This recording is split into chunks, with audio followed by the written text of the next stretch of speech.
Oh yeah. Now, let me tap into some Gen Xers out there who remember the movie The Goonies.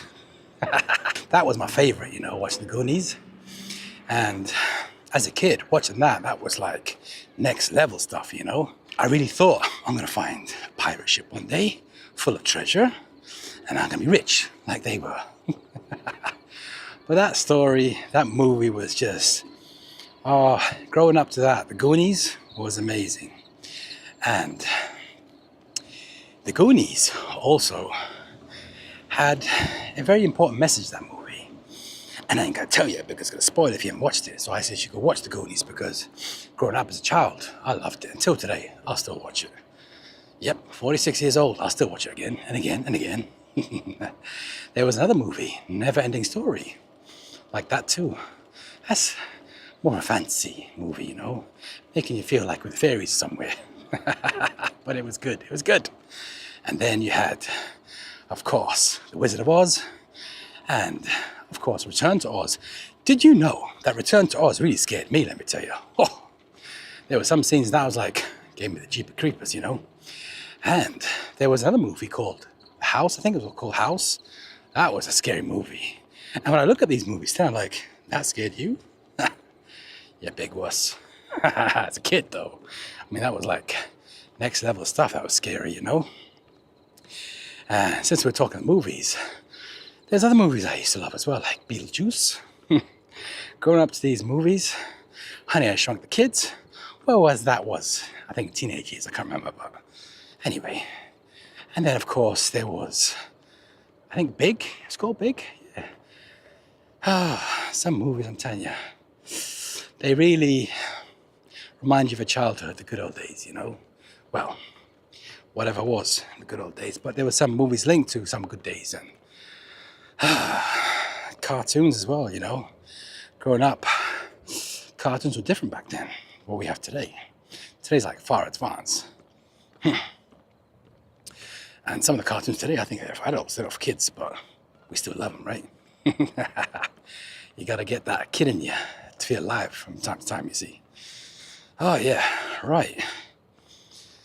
Just did a 500-meter sprint, and let me tell you, that was just like halfway through this whole track. And I was like, by the time I reached it, I was like, yes, made it. So you see, it's been in increments, by the way. So I used to push 100 meters, then 100 meters fast walk. But what I did today, I started from 0 all the way to 500 halfway. No stopping, no breaks. And yes, achievement, let me tell you. Feel good. You see, when you go to the gym, you feel good. And you really feel good. I mean, physically, mentally, emotionally too, by the way. The same thing with walking. You're doing some fast walks or sprints or running. Same kind of feeling like when you did a good workout. I really highly recommend it to do it. If you're out there trying to make some changes, don't want to hit the weights in the gym and so forth, the walking outside, that fresh air, my lungs always feel better. My breathing feels better. Overall, I feel better. Your body feels conditioned. You feel good. You see, that's what it's all about. And when you're walking, your ideas, your thoughts, they all do a reset on you for some reason. You can think much more clearer. You can solve problems that maybe you couldn't solve during the day, for example. It's just everything becomes more clear. Everything becomes more fresh, I guess. That's the better word for it. Yeah. And that's how I'm feeling so far. I feel good. So you see, I'm trying to control the way I speak, even with the fast walking, even as I'm just doing my sprint and running. Before it's like, ha, ha, ha, when I'm talking to you. Now I'm like, trying to control it. They say, now I don't know this because I'm not a runner. So this goes out to any runners out there who's watching my channel. Someone told me once that if you really focus in running, there's going to be a point when you're really good, your hands go up in the air and you just feel like alive and your breathing changes and there's just that weird feeling to it. It's an amazing feeling. I'm thinking, huh? Really? It's like, yep. You'll experience it when you're a runner. And it got me interested into doing running. It really got me interested, So I'm thinking, now I'm doing these sprints and hopefully soon I'm gonna start running. And I think once I drop more weight, that's when I can start running. You see, one of the challenges I'm facing now on my walks and sprints is I can't run for so long. And the reason why is because I still have that excess weight I'm trying to get rid of. So I've managed to drop 15 kilos, right? Now 15 kilos is a good weight in 2 months. Or was it 1 month? I can't remember. No, 30 days challenge, that 40 days challenge I did. So in that 40 days challenge, I dropped around 15 kilos, which is good for 40 days, right? And the good thing is I didn't have any saggy skin, loose skin so far. And that's because I've been, walking and keep myself fit on the go. Now, my next target for 2025 is to drop at least another 20 kilos. I think that will help me with my running because I won't have that excess weight, I won't have that heavy weight in running, and I can feel better. And now, when I did that 500 meter sprint, I felt better. But I can still feel that weight pounding when I'm running, like from around my back area and my legs is a bit still heavy. But I'm reducing, the weight is dropping. So I did the BMI test, and what it showed me, which was a very good result that we saw together, even the personal trainer was like, you're actually doing good because you're dropping weight all over. Normally, we drop weight from the top and the bottom. The midsection, is the last one, but you're dropping evenly from top to bottom, even include the midsection, which is good. So I'm staying on that track now. And, since that 40-day challenge, there was no carbs, no sugars. So I've slowly started injecting carbs as I've completed that challenge now, just recently. I've been tapping here and there with some rice, potato, and some carbs here and there, but not like I used to. Now you see, with this change, I'm monitoring my glucose through the glucose sensor that I have attached to me. And anything that goes above 200, I know that's my limit. And the good thing is so far, I've always kept it below that. Now, I may go into the orange zone, and that's going about 190, 195, 200, but it won't stay there for long. It drops back into the normal glucose range. That's been a good thing. And I'm really proud of myself because, I'm going to be coming up to 90 days soon. And that's my glucose levels are back to normal. I am now considered as a person that's non-diabetes 2 anymore. So I'm out that danger zone. I'm no longer classified as diabetes patient anymore, which is good. You have to remember one thing.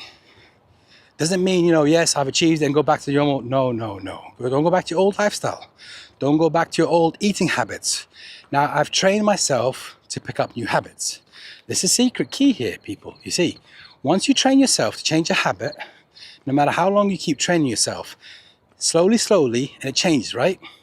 It's like, I want to improve my speech or foul language, let's say, for example, because a lot of people out there probably want to fix this.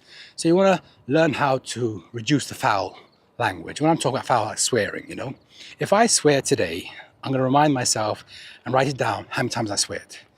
And my point is to make sure that I keep reminding myself, hold myself accountable. And if I swear, I owe someone something, make a pact with someone. I don't know. So you're out there like me and you're thinking, how can I start making these changes, right? It's small changes, people.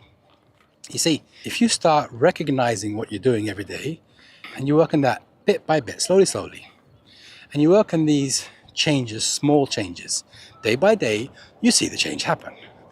But if you just keep going there without any accountability or responsibility to do what you're doing, you're not going to make any changes. You've got to make it small changes, makes the bigger change later on, small. Baby steps, people, baby steps. Don't worry, you'll get there. I got there. If I can do it, you can do it. So we are done. No, we're not. Coming back to the food. So I've been playing around. What I discovered is this as well. Listen, my old eating habits. As soon as I wake up, I'd have a banana, let's say, for example, and that would just shoot my glucose up. And then I'd start adding other stuff that's, going to raise my glucose levels, like chocolate biscuits and blah, blah, blah, and with your coffee, and then you have your breakfast. And so everything was just out of whack, out of sync. Today, I make sure whatever I eat, I make sure that it's things that doesn't cause a spike in my glucose. So today's breakfast was like eggs, boiled eggs, right? So I look for foods that fall in that category that does not give your glucose a spike. And that's what I kept doing every day. You know, in the first week it's boring. You're like, oh, trust me, just keep going through the process. Once you pass the 7-day mark, it just becomes normal. And then when lunch come around, you know, after 7 days, when you stop the sugar and the carbs, by the way, your body goes into this survival mode, I think. It starts eating away in your sugar reserves in your body. So the sugar is not a craving anymore. And you start replacing with healthy foods, healthy sugars like fruits and so forth. And you'll realize your stomach starts to shrink, by the way, as well, because your portion of food size even stops. You won't be eating as much as you used to. So, like things like lunch, high protein, very low carb if you wanted to go on a low carb diet.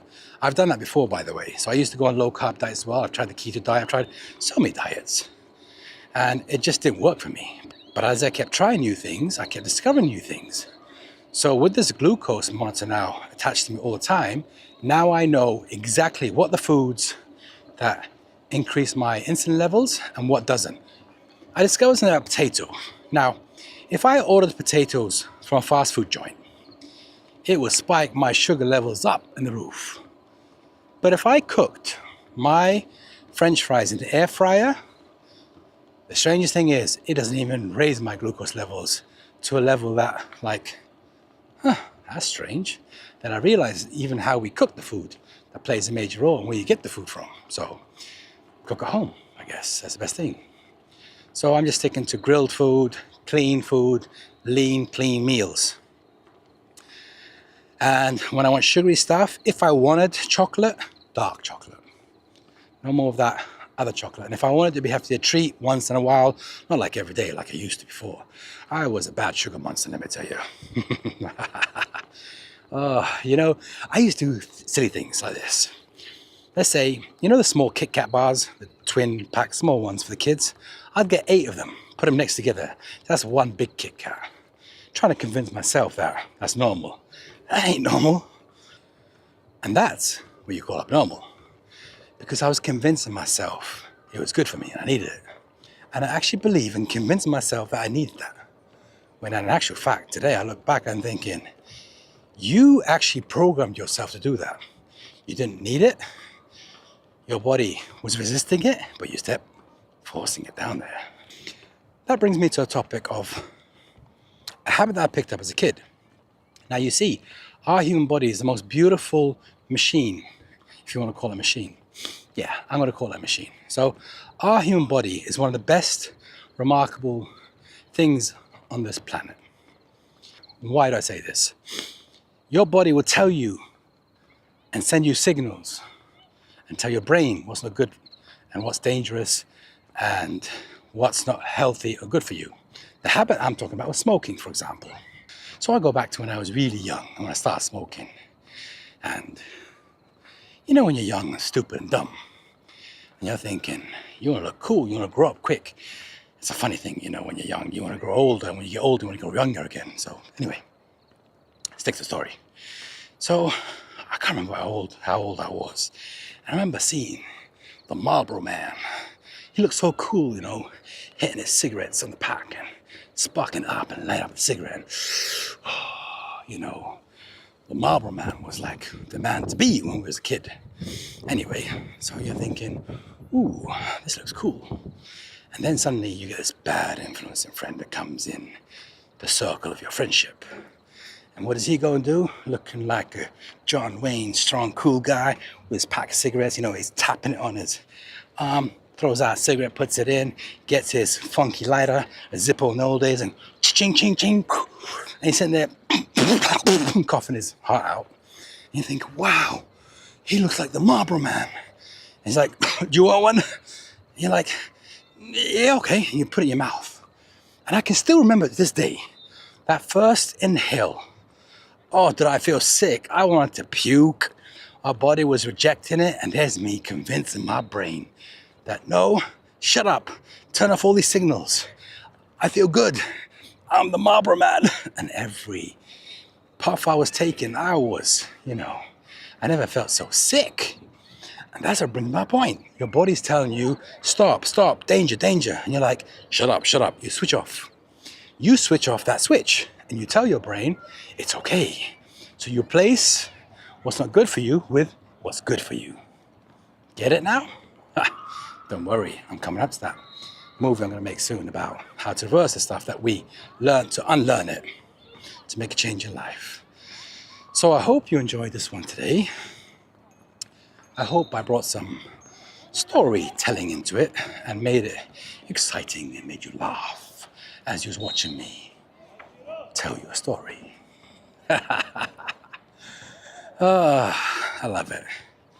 I'm going to look back one day and think, at least I made people laugh, at least I made people smile, and I met some beautiful people on this journey, and you can all sit there and remember these times with me, and hopefully my children one day be watching me thinking, looking at me thinking, he was a cool dude too.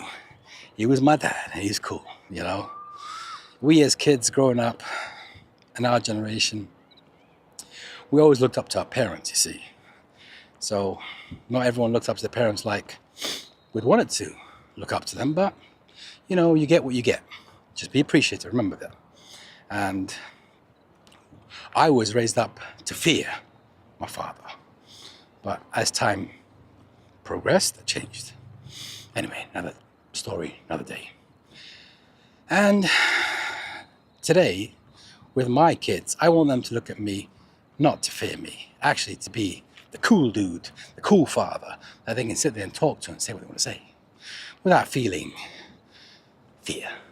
Fear does not exist for my kids. I want them to feel so comfortable they can tell me what they're scared of and so forth. And that's the relationship I want to build with my kids. So I know one or two of my kids are watching me. You can approach me anytime you want to talk, tell me. And I hope I'll be not only your dad, your best friend too. Because I wish my dad was my best friend. Anyway, right. I think you know what time it is. That's it, I'm out. Stop recording. Doesn't work, you see. Stop recording. Okay, stop recording.